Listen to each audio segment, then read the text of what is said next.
Welcome to True Crime Garage. Wherever you are, whatever you are doing, thanks for listening. I'm your host, Nick, and with me, as always, is a man that was not invited, but he's certainly glad he made it. He is the captain. I just assumed the invitation got lost in the mail. It's good to be seen, and it's good to see you. Thanks for listening. Thanks for telling a friend. Well, I too, Captain. I'm glad that you made it, because today we are drinking Dimwit by the River City Brewing Company, garage grade 3.5 bottle caps out of 5.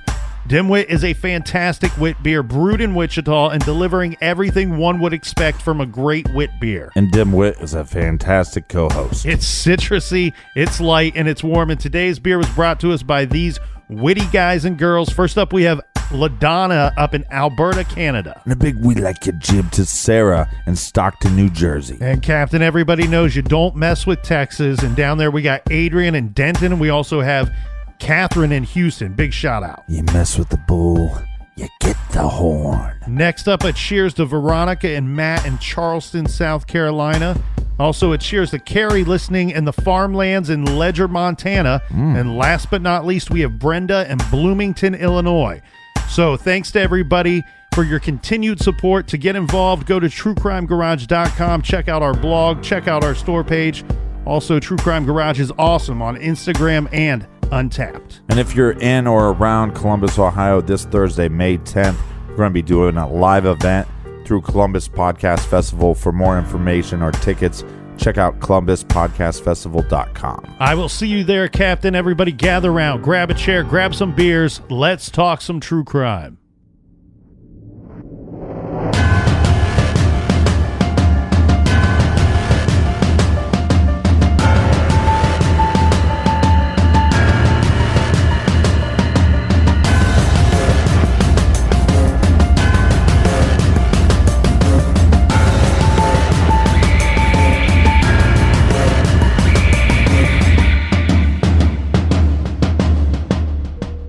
February 10th, 1978, Friday evening in the Wichita, Kansas City Hall building, the police chief made the following announcement. The purpose of this news conference is to advise the public of an extremely serious matter involving a series of murders which occurred in our city. As you know, in January of 1974, 4 members of the Otero family were murdered.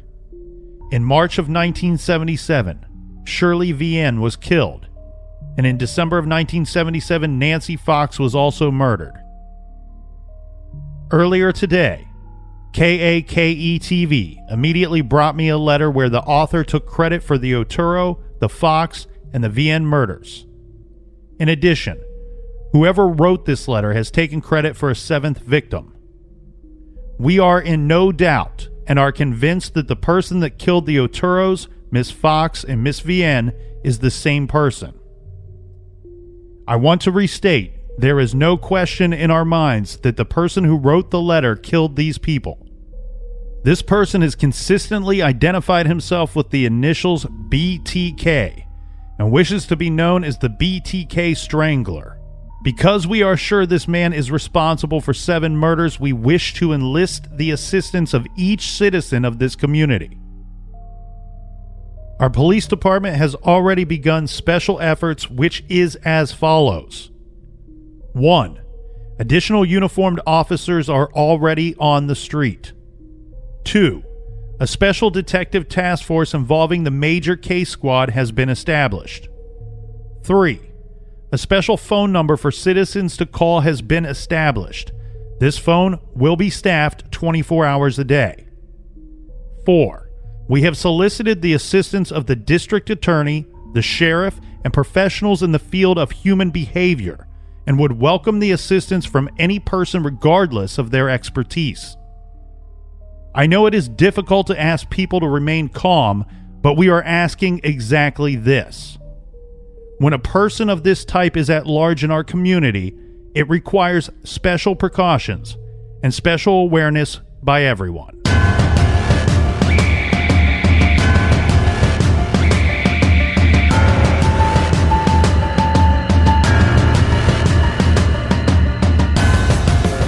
When we left off last week, we finished the week by announcing that the BTK killer had named himself, had sent a letter to KAKE-TV, and immediately that letter was sent to the police department. That same evening, they held the press conference where we just discussed that announcement that they made. Now, as you can imagine, the police announcing to the public and to the local media that a predatory sexual killer is on the loose sent a wave of widespread panic, shock, and fear across the community.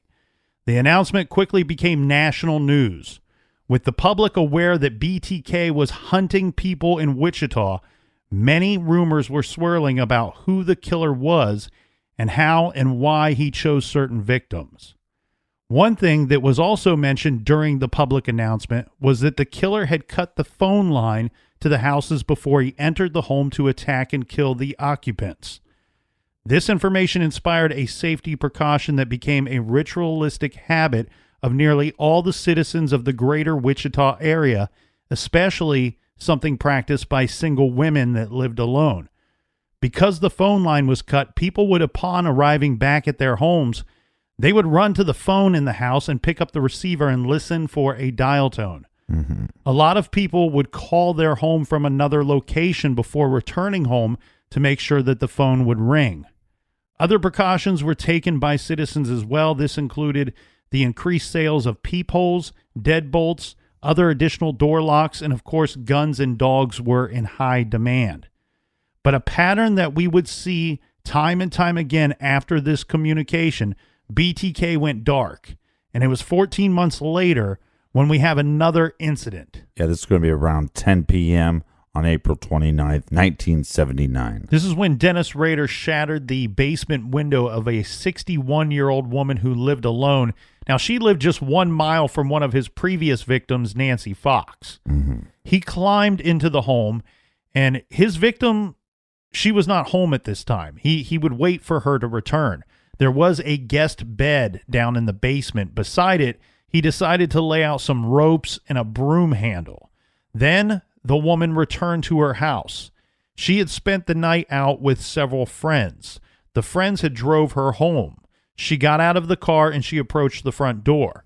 Reaching into her purse, she pulled out the keys to her house. She turned and smiled and waved at her friends.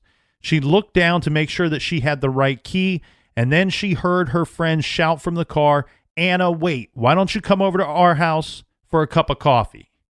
Anna turned from the door, put her keys back in her purse, and walked back to the car, got in, and they drove away. Mm-hmm. Inside the house, BTK grew angry as he waited and waited for her to return.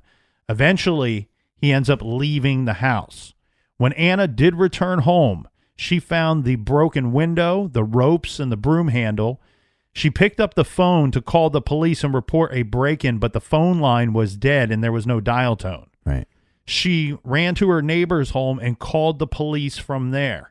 When police arrived, they had found that the phone line had been cut, and they also discovered that some jewelry and several articles of clothing, along with $35 in cash, were missing from the home. Initially, this incident was not linked to BTK, but that changed when on June 15th, an envelope addressed with block letters arrived at Anna's home.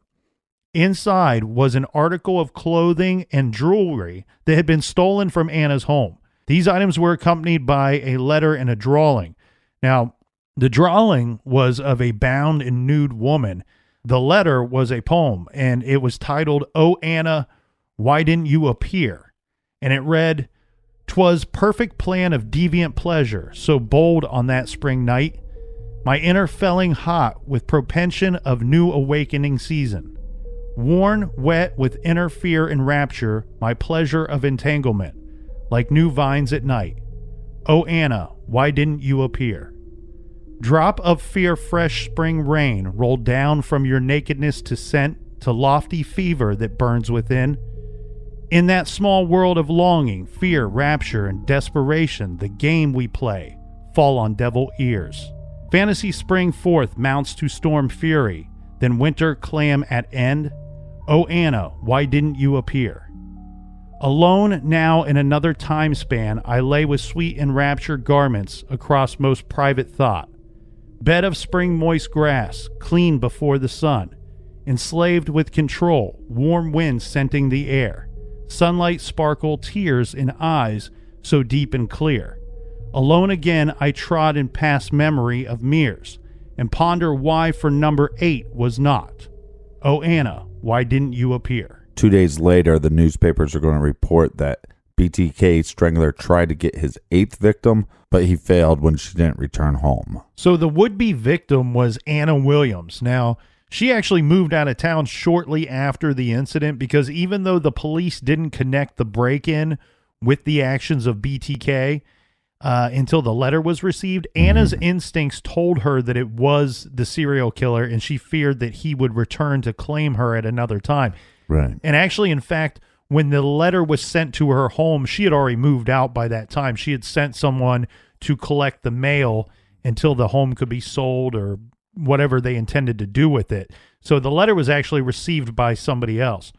But one thing that I think that this shows here, and I think there's a lot of evidence of this in the actions of the BTK Strangler here, Right. is that after the announcement of the BTK Strangler, just like the son of Sam who communicated with law enforcement and with the public, and I also suspect this to be the case with the Zodiac as well, though we may never know, Dennis Rader became like addicted to the news coverage about him and about the case. Right. And he loved being the city's so-called boogeyman, let's say, right? Yeah. Or what everybody's fearing, right? Right. He loved the fear of the city's people.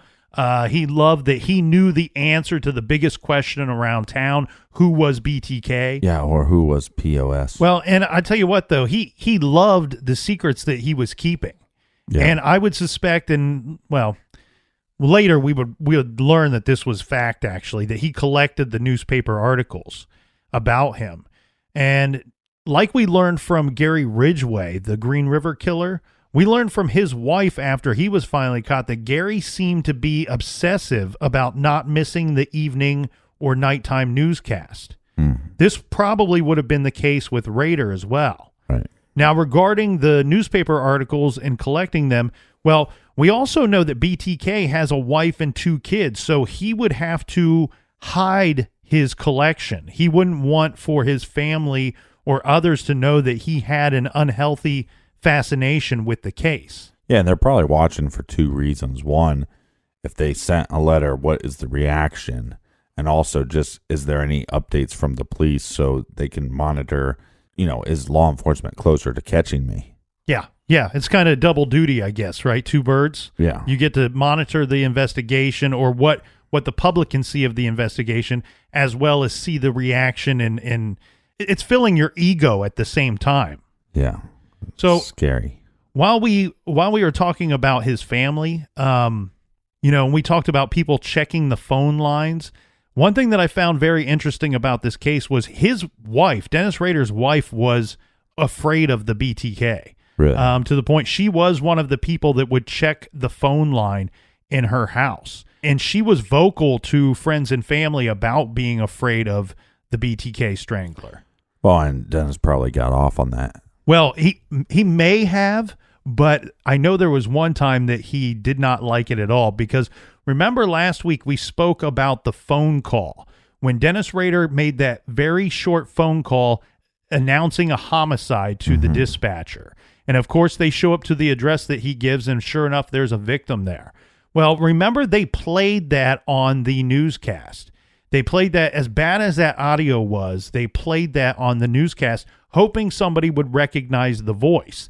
The strange thing here, though, is the 2 of them, Mr. and Mrs. Rader, were watching the news together that night, and after they played it multiple times, she looked over at him and almost kind of like jokingly, very casually says to him, "That sounds like you," or "BTK talks like you do." And let's reenact that. Okay. So I'll be Dennis Rader. Okay. And then you be his wife. Okay. They just played my voice. Go ahead. That sounds like you. Honey, a lot of people sound like me. It couldn't be me. Yeah, I think I don't know what was actually said, but according to Dennis Rader, he got very agitated and pretty defensive when that had happened. Oh, so I played it completely wrong. I figured he'd just, laugh it off. Oh, yeah, that sounds like me. Honey, I'm the BTK. I'm going to stab you. The wife told Dennis that the phone call sounded like him, but we also have to keep in mind that they've been together for quite some time by this point. She never actually thought that her husband was the killer. Right, but so he pulled the old, hey, she's just trying to make a joke. Hey, honey, that kind of sounds like you. And he pulled the old, what the hell are you talking about? I don't know what went down. He just said his only comment on it would be that he was annoyed. No, he wasn't annoyed. He was scared when she had said that to him, that he was scared. So now, but I just point out here that this letter that we just discussed, or this communication, I believe is proof of his addiction to his notoriety, of his BTK persona, because when the cops in the local media failed to connect this break-in to BTK, it's about 15 months later, and he wants to let the public know that he is still around. Mm-hmm. So, be afraid because I'm still out here. I haven't left. I'm still hunting people. We've spoke quite a bit about Dennis Rader's personal life. So he is this man living in Park City who had terrorized Wichita, killing 7 people, announcing to the public his name and presence, sending taunting letters and threatening everyone to kill more people. But he's a guy living this quiet and pretty reserved life in Park City, living in a modest home with his wife, son, and daughter, and working for the ADT company, rising through the ranks over the years. Yeah. He is not killing during this time, but he has trophies. He has trophies from his kills, and unbeknownst to those close to him and to those living with him, he is constantly fantasizing and reliving his sick, murderous fantasies behind closed doors in his home. Rader also did what he called self-bondage. And he did this in wooded areas. He did this at his home, and he also did this. This is uncomfortable. This whole conversation is uncomfortable. But he also did this in his parents' basement, was like one of his favorite places to go about this self-bondage thing that he liked to do. And what he would do is, I guess his parents, they lived not terribly far from where he was living, and they traveled a decent amount, several times a year. And I think he would go check on their house, maybe collect the mail, things like that. Right. His parents' basement was a place that was one of his favorite spots for what he called self-bondage. And this is where he would take these long, drawn-out sessions of himself, where he would be, he would wear mask, women's clothing. He was hanging himself, tying himself up, using handcuffs on himself, and he would also take pictures of himself when he was doing this self-bondage, let's say, hobby of his. Yeah. And I believe that a fetish. Well, yeah. And I don't know how many you can find online, but there are some of these pictures have gone public of his crazy hobby. But he's also doing normal things though at this time. He's raising his family, being a husband. He's listed as and regarded as a hard worker at the ADT company. He is involved in his church. By the early 80s, Dennis's son Brian is in grade school, and he joins the Cub Scouts. Now, Rader was in the Cub Scouts and Boy Scouts when he was a kid and teenager, so this is something that he enjoyed himself, but he also passed it on to his son. And Dennis was involved. He was a volunteer there. He helped out quite a bit with the Boy Scouts and with his son's Cub Scouts. And I have seen several websites that state that Dennis was a very officially appointed Boy Scout leader. I think this is just more folklore. I think he just helped out there, but he was involved. But for Dennis Rader, for BTK, the Boy Scouts would later become an important thing to his crimes and to his murders. Now, we had recently mentioned pictures, taking the Polaroids of himself.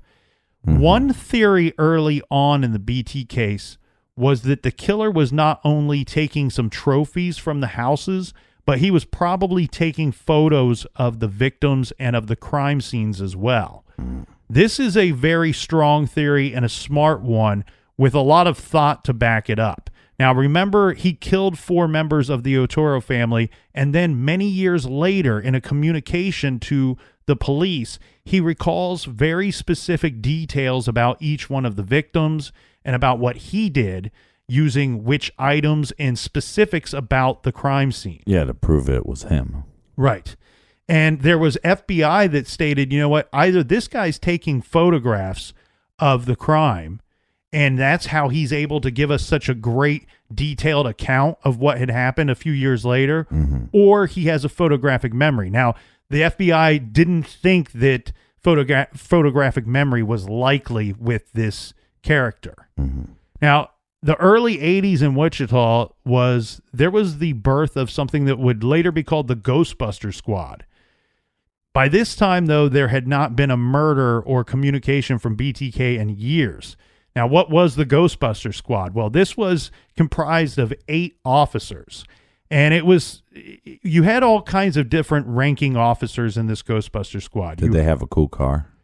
I don't think that they actually had a vehicle at all. I think these were men that spent a lot of time in closed door meetings trying to come up with new clues. They were reviewing the old cases, trying to find something within those case files that might lead them to BTK, and coming up with a strategy for tracking this guy down. Now, some of these officers, like I said, different ranking officers, some of them would be experienced homicide detectives, some that had originally worked the Otero murders and the other 2 murder cases as well. And then you have officers that were just gone, I believe one of them was even on like desk duty because he was injured in the line of duty and couldn't go out of the office.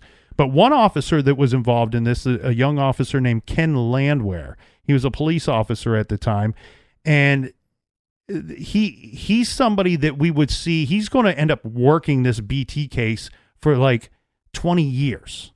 So he's one of the early guys in on this, and one of the guys that worked this case and saw it through to the end. Now, the name, the Ghostbuster Squad, that was not an official name. They weren't called that by the police department. It's really annoying when people don't use official names. Well, I don't know that they had a name. They were probably just referred to as some type of task force, would be my guess. It was kind of a nickname that the department gave the task force, because one day there was an officer talking to another officer and said, hey, all those officers and detectives, I see them in there every day working on something, having meetings. What are they doing in there? And the other officer said to the guy, don't worry about that. They're just chasing ghosts. Yeah. And so that became the kind of nickname that they slapped onto this task force.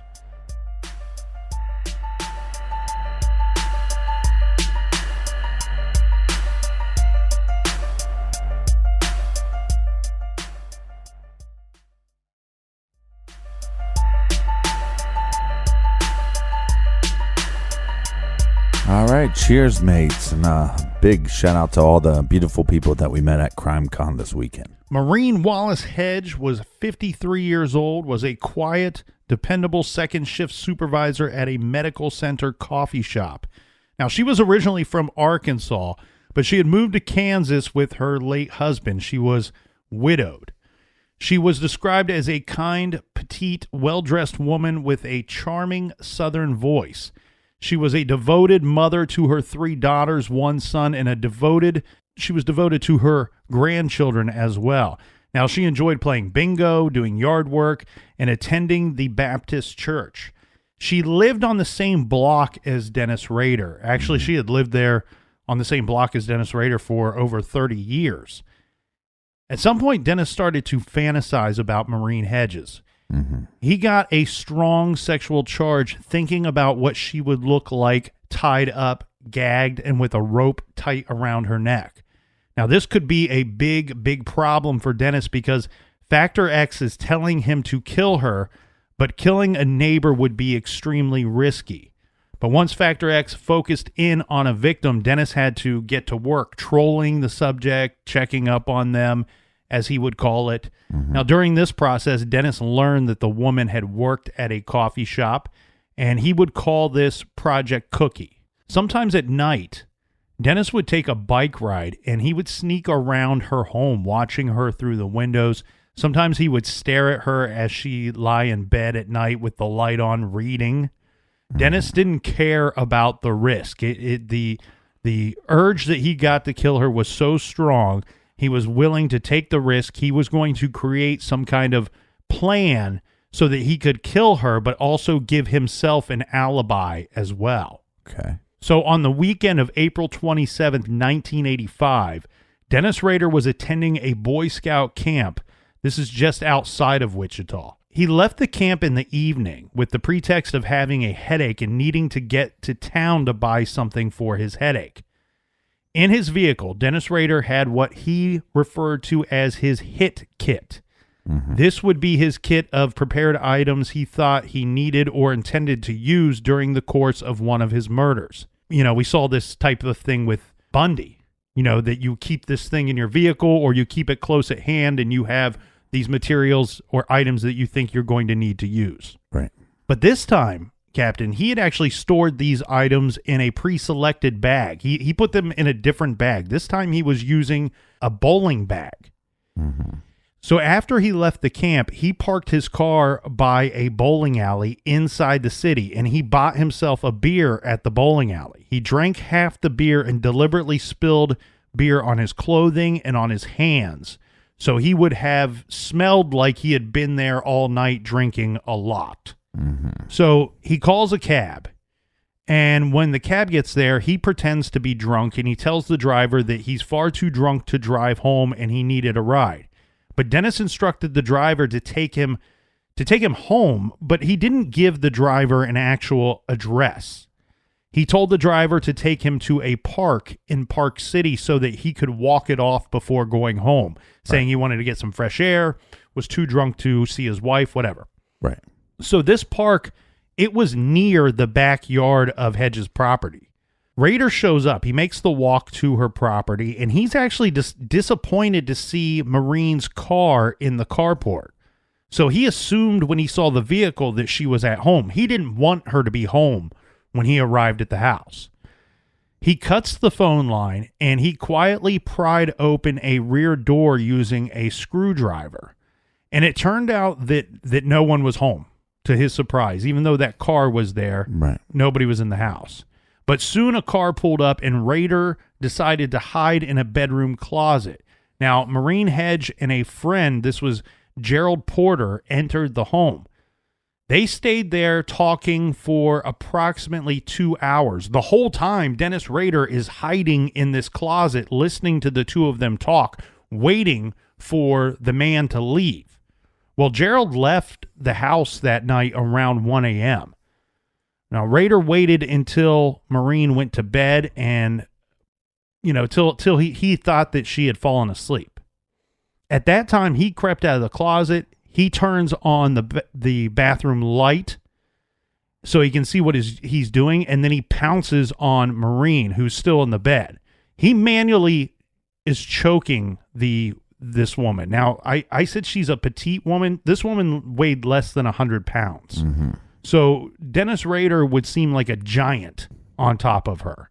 He ends up killing her when he's choking her. He was really just trying to get control of her and get control of the situation, but because he was so much larger than her, his hands strong, he ended up strangling her to death. Now, this fantasy-driven outing was far from over, though. There was other stuff that he wanted to do. Looks like he's going to have to make up for it now that he accidentally killed her too fast for his liking. So he decided to rummage through the house looking for trophies that he could keep, and he decided to take her purse and everything in it. He was going to do something he had not done before. He was going to remove the victim's body from the house and dump her somewhere else.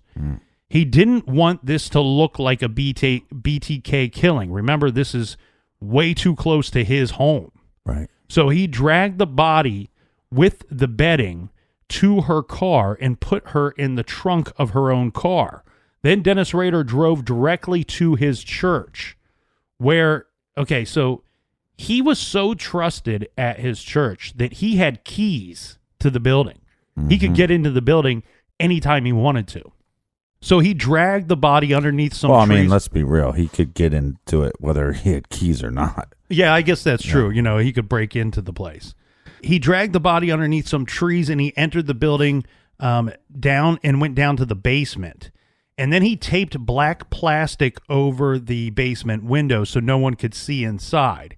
He had actually stashed the plastic there a few days, maybe a week before, knowing that this was his intention, knowing that he was going to need it. He then dragged the body down to the basement and he photographed it in various poses. And when BTK is done living out these fantasies, he's going to return his victim to her trunk and he's going to then take off. Yeah, he's going to be looking for a place to ditch this body. So he's looking for a dumping ground. And he finds a place that he likes. This is in a ditch along a dirt road several miles outside of Park City. When he gets there, he takes her out of the trunk, he places her on the ground, and then he covers her with leaves and branches. Now, he also left a knotted pair of pantyhose near the body. Then Dennis Rader dropped her car off about 6 miles away at a shopping center parking lot. He left the car there after wiping it down for fingerprints. By now, it was almost light out by this time. Rader had made his way back to where he had left his vehicle, and then he drove and returned to the scout camp that he had deserted earlier. Right. Then he went into his tent and pretended like he had been in there sleeping all night long, and he emerged a short time later, giving the impression that he had just woke up for the day. Right. He spent that morning scrambling eggs for the scouts. For whatever reason, and I think it was because she had died so quickly, so early on in the attack, he would later say that this was not a very satisfying kill for him. Next, BTK and Factor X are going to focus in on Vicky Wegerle. Vicky's a 28-year-old wife and mother. She was a calm, quiet, kind person. She loved children, and when she became pregnant with her child, she began providing child care from her home. Vicky attended 2 churches. She attended the Lutheran church because it was her faith, but she also attended the Methodist church because it was the neighborhood church. She volunteered to watch children in the church nurseries. Now, Rader started stalking her in 1986. He would walk by her house, and Vicky would be inside playing the piano many times. So he started calling Vicky Project Piano. Okay. In preparation for this project, Dennis made up a fake repairman hard hat. He had glued a Southwestern Bell logo onto the hard hat. On his shirt, he placed a fake name tag that he had fashioned out of someone's Southwestern Bell business card that he had found. He brought along with him a briefcase to look, official. Yeah. Inside the briefcase was the BTK hit kit. Right. He's always finding ways to disguise this hit kit that he's going to bring along with him. On September 16th, this is sometime after 10 a.m., he parked his car a few blocks away from her home, and then he first went to Vicky's neighbor's house, and he's dressed as this telephone repairman. He knocks on the door, and then he goes through his spiel with the elderly woman who answered the door, saying, I need to check your phone. We're checking phones in the neighborhood, blah, blah, blah. This was kind of a smart move on his part. And he said that the reason why he knocked on the neighbor's door first was if Vicky happened to be looking out the window. He didn't want to just walk from far away and she see him knock on her door first. He was determined to attack and kill somebody that day. Almost to the point that when the elderly woman had answered the door, it crossed his mind, maybe I just attack her instead of going next door. After he talks to the neighbor lady, he's going to end up at Vicky's front door. And somehow Dennis Rader managed to talk himself inside the home, claiming that he needed to check the phone line from inside. Once inside, he goes over and he kind of like fiddles with the phone for a little bit. He even brought with him some kind of fake testing gadget that he threw in his briefcase. And then he turns on her and he informs her that he is going to need to tie her up. I wonder if she was married. So I wonder if the intent of let me get into the house under the guise of checking this phone just to make sure that she's alone, be in there for enough time to make sure she's alone. Right. I imagine using a gun, he forced her into a bedroom, and then he attempted to tie her up, but she fought him pretty bad. And she gave a fierce battle. She scratched him several times in the process.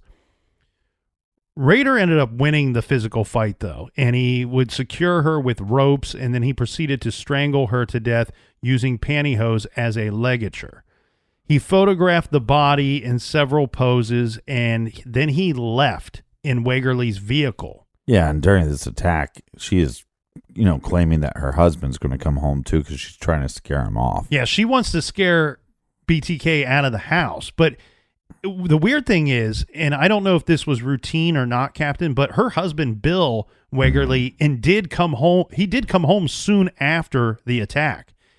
He came home so much soon after the attack that he actually saw Vicky's car driving in the opposite direction from their home. Now, when the car was kind of far away, he thought that it was Vicky. He spots the vehicle. He's like, oh, there's our car. She's probably going somewhere. Yeah. Well, as the car got closer, he couldn't identify the driver, but he knew that it wasn't Vicky and actually assumed that it was not his vehicle that he was seeing at that time. Right. When he gets home, something very strange had happened. Remember, we talked about how much Vicky loved children, and she even took care of other people's kids. But when he arrives home, the home appears to be empty, and his 2-year-old son, Brandon, is just sitting there in the living room unattended. Bill walked the home, and he couldn't find Vicky. Well, he's there for quite some time. I think he even made his lunch. He had returned home for lunch that day. And he comes home and he starts to prepare his lunch. He's getting angry at his wife because why in the hell is his son there, this little 2-year-old boy, unattended in the home? And furthermore, where does she go? Right. He's home for about 45 minutes, maybe an hour. And he's kind of, at first probably just walking around kind of nonchalant. But as the time goes on, he's getting angrier and he's starting to look around this house. Eventually, he discovers her lifeless body was placed between the bed and the wall. There's, how sometimes people put their bed near the wall and there's only a small space there. Her body was either pushed down in there or had fallen down in there, and he didn't see her.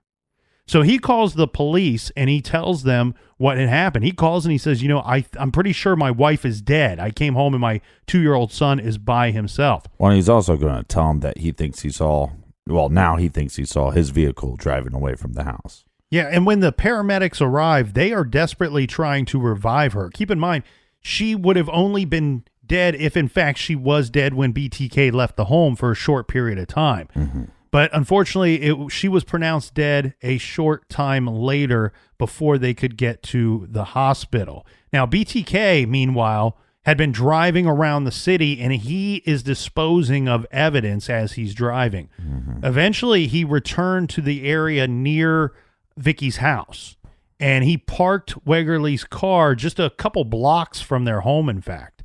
He exited the vehicle and the area on foot, and he returned to his own car that he had left nearby. Changing his clothes, he escaped all detection for this crime and was actually, for the longest time, never suspected of this murder at all. You think somebody would have reported his car being, a suspicious car within a few blocks of a crime taking place, and nobody knows whose car that is? Correct. Yes.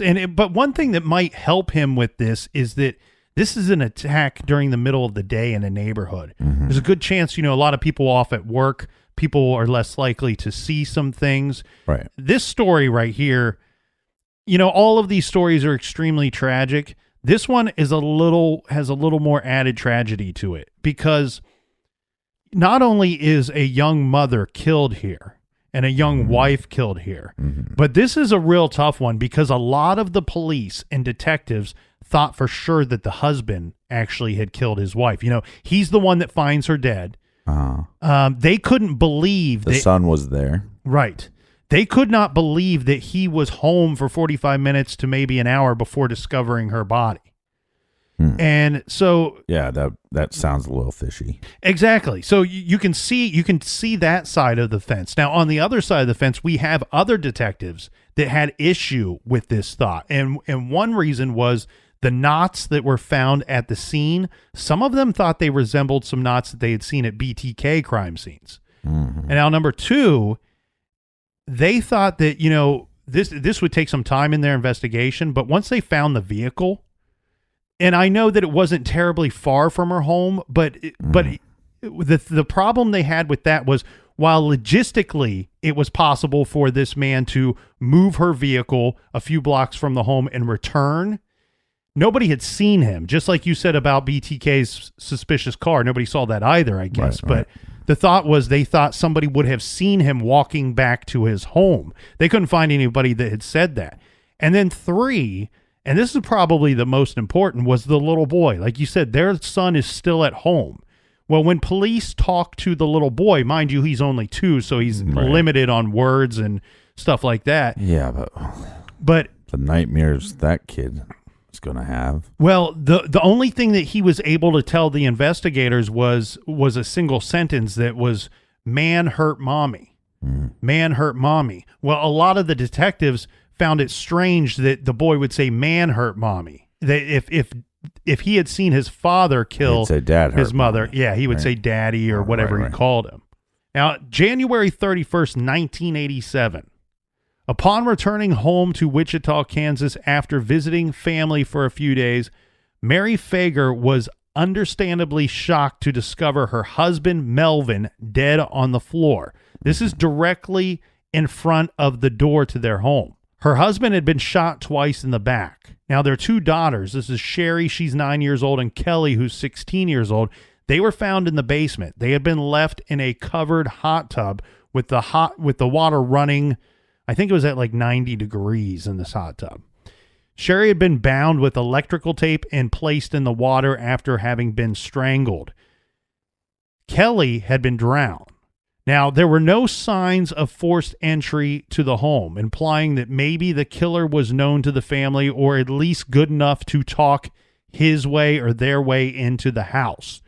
The husband and father, like I said, was found by the front door still wearing his coat. So there was one police theory about this crime, is that the man may have been shot upon entering into the home, that he had unknowingly returned home during some portion of a crime being committed and startled the killer or killers. One big clue in this case was the family car was missing. Now, along with a local handyman, there was a guy by the name of William Butterworth who had been employed by the family for some work around the house. I like their syrup. It was initially feared by the investigators that Butterworth was either another victim, or he had, possibly been taken by force, or that perhaps he was party to whatever had happened in the house. Now, his own van was found several days later. This was just blocks away from the house. A search of the van came up empty. They found no evidence in this van whatsoever. On January 3rd, 1988, so almost a year later, Butterworth is arrested in Florida. He had called his wife, and a family member reported this to the police. And in fact, he was still on the phone when he was arrested. They had been looking for this guy ever since this murder went down. They find him in Florida because he decides to call his wife. Now, when he's arrested, the keys to the Fager family vehicle, they were found in his pocket, and the stolen car was found nearby. He was unarmed, and he did not resist when he was arrested. Now, while being questioned by the police, he told the officers that he had entered the home, discovered the body of Melvin, that's the father, heard some noises in the house, got scared, and ran away. He had no obvious reason to flee to Florida. The police couldn't figure out, look, if you're not guilty, why did you flee the area? He didn't have a police record. He was not a match for there was semen found in the hot tub. He was not a match for that semen. He was also not a match for strange fingerprints that were found inside the home.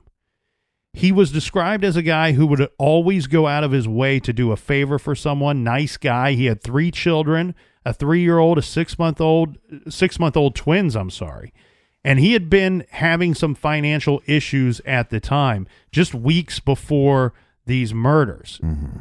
Under questioning, he's questioned multiple times, Captain. He did not change his story. His story did not change. He stuck to it. He said that he entered the house, saw the body, heard something, ran away. He also said that being terrified in this situation, he thought he was going to die. Yeah. And being terrified in this situation, he didn't recall what he was doing or his whereabouts for several days after that went down. He said when he came to, it was like 4 or 5 days later, and he was in Florida, and he was afraid to return. Right. So Butterworth's defense attorney, he's going to be charged with this. However, his defense attorney has him undergo 20 hypnosis sessions over the course of 4 months. They're trying to get a full story or to see if possibly he's lying. Right. Under hypnosis, Butterworth gave a similar but much more detailed story of what had happened that day. He said that he had been building the family a sunroom, which was true. He took a break for lunch. When he returned, he said that Kelly, this is the oldest daughter, and someone that he assumed was possibly her boyfriend were in the hot tub. He did not see anyone in the sunroom, but he said that he heard movement or saw some type of movement. Mm-hmm. So he decided that he was going to leave the home and he would come back later. Keep in mind, he assumes that he saw the oldest daughter with probably her boyfriend. Maybe he felt awkward at walking in on this situation, decides to leave. Happens. So during this time, he goes out and he goes shopping because he's just trying to kill some time. While he's out, he bumps into a retired police captain. This is William Dotz. Now later, William Dotz would verify having seen and spoke with Butterworth that day at that approximate time. Dotz went on to say that Butterworth did not seem to be shaken or to be nervous or acting strange when he met with him that day. Then Butterworth returned to the house at approximately 4:30. At this time, he said that the lights were off. He entered the solarium and he found Sherry face down in the hot tub.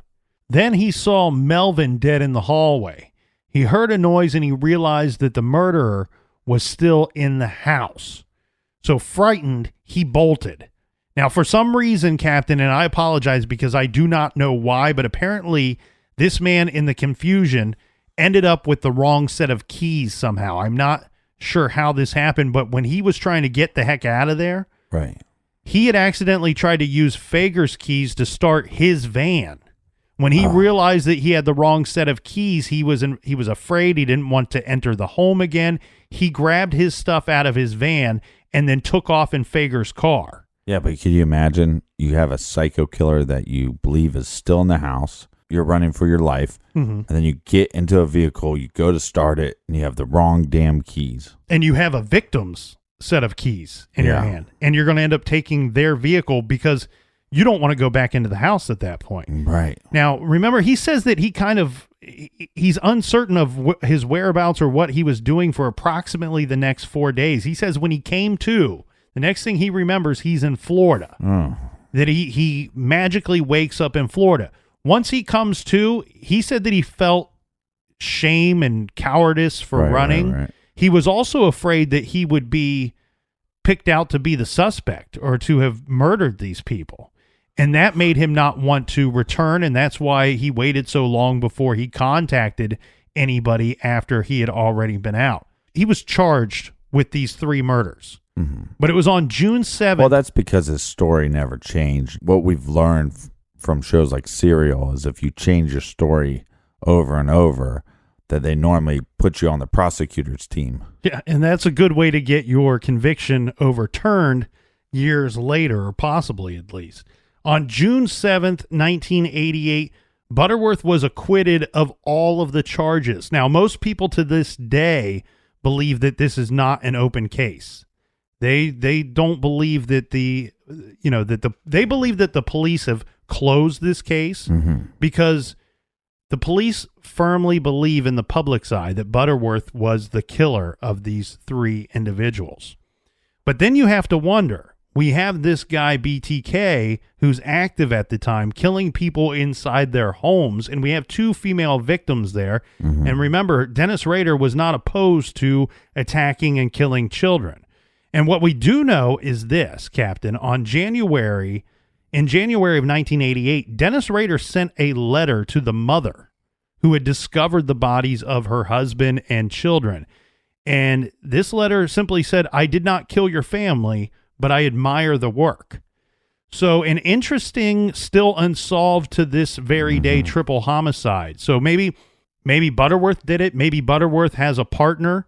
Maybe that would explain some of it because some of the evidence doesn't match up with him 100%. Right. Or maybe BTK did it, but isn't claiming responsibility for it for some reason. Then you have the other possibility, which is the killer is an unknown suspect. At the time that this letter was sent from Dennis Rader to Mary Fager, it was actually believed to be a hoax, simply someone pretending to be the BTK. But after his arrest, it was confirmed that the letter was, in fact, from Dennis Rader because, like most of his communications, Rader would make a photocopy of his letters, and to further elude detection, Dennis Rader would mail the photocopy, not the original, to either the police or to the media. Right. After his arrest, police found the original amongst Rader's BTK memorabilia. But I'm just going to assume that BTK didn't do this because, one, he wanted credit for these crimes, and he wanted to be in the spotlight, and he wanted people talking about him, that he wanted people fearing him. So he wrote a letter so he could get into the spotlight, but he also said, "Hey, I admire your work, but I didn't do this." And I think you're exactly right. I think him sending that letter is simply just a reminder to the general public. I'm still out there. Now there's another crazy person out there too. Right. I'm still out here, and I'm watching, and I'm waiting.